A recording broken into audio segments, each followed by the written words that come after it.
Welcome to the channel where we love HeroClix so much we try to make them better. And in this video we are just going to be taking a spotlight review on the Batman animated series HeroClix set.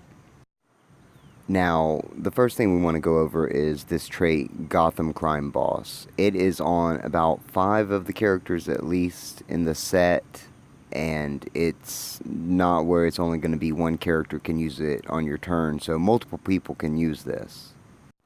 This trait is going to run your whole dial, and every turn you're going to have a 1 in 3 chance of generating a suited henchman. And if you have multiple characters with ability, you got even more success chance. Which makes suited henchmen the money piece of this set. I'm telling you, if you grab these up, save them up because you're going to be using them so much on the board.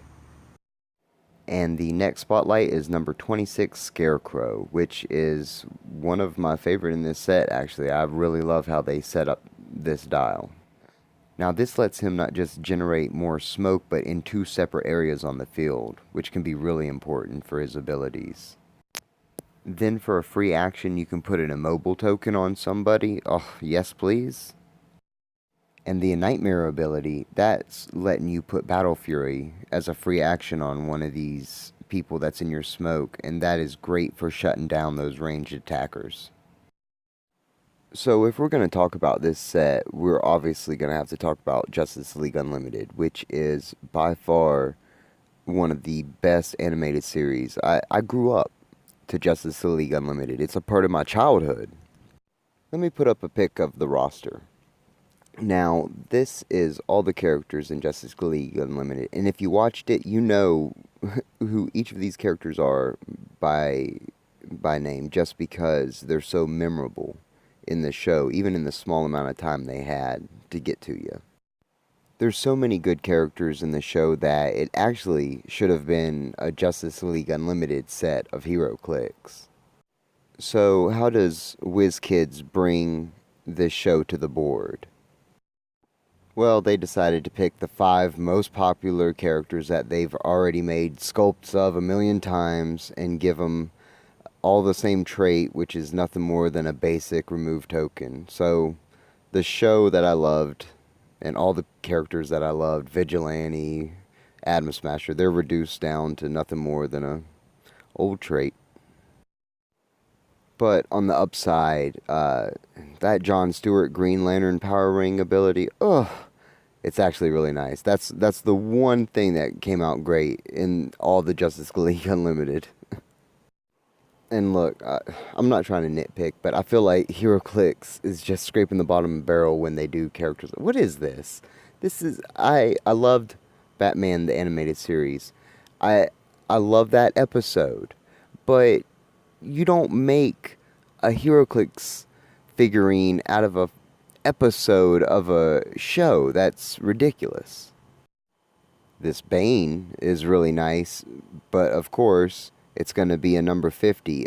I swear, this is what I hate about HeroClix, is that if you want somebody that you love, it's going to be the hardest thing in the world to get.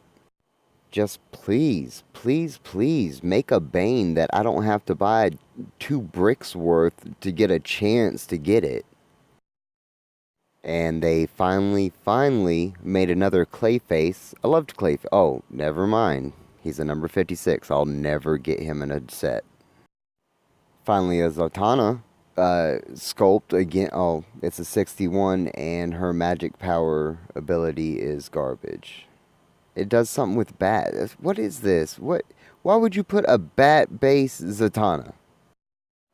Okay, let's go to something else.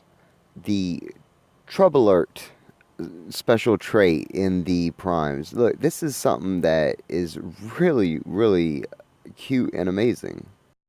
I think sideline characters and abilities with them is something that has been lacking in HeroClix. It's a great thing to start on. The problem is that 90% of HeroClix players are never going to use this mechanic. And that's because they took a fantastic mechanic for the game and they put it in only the prime characters. It's such a waste of the game. I'm sorry, y'all. I feel like this has become more of a rant than a review. Oh, the Batman and Robin from the starter set, they both have, it's both the same ability, but it's called Grappling Hook. It's really good, so if you can get your hands on them, they're both worth it dials. And the final spotlight is the Joker, 103 unique. Jeez, God. Uh, okay, here's the thing. If you're not aware, back in the day, HeroClix used to have a mechanic called feats. Now, they had the right idea, but it went the wrong way. I think that's something that needs to be reintroduced, with it being called feats and flaws, which will be different things that you can add on to your characters. And this is definitely one of those abilities that should be a feat. This should not be on a 103 that nobody's going to get to play with. This should be a feat that you can put on any Gotham villain. Now, if you want to see the full dial list and all for the set, just go to hcrealms.com and they will have it. They have everything about HeroClix.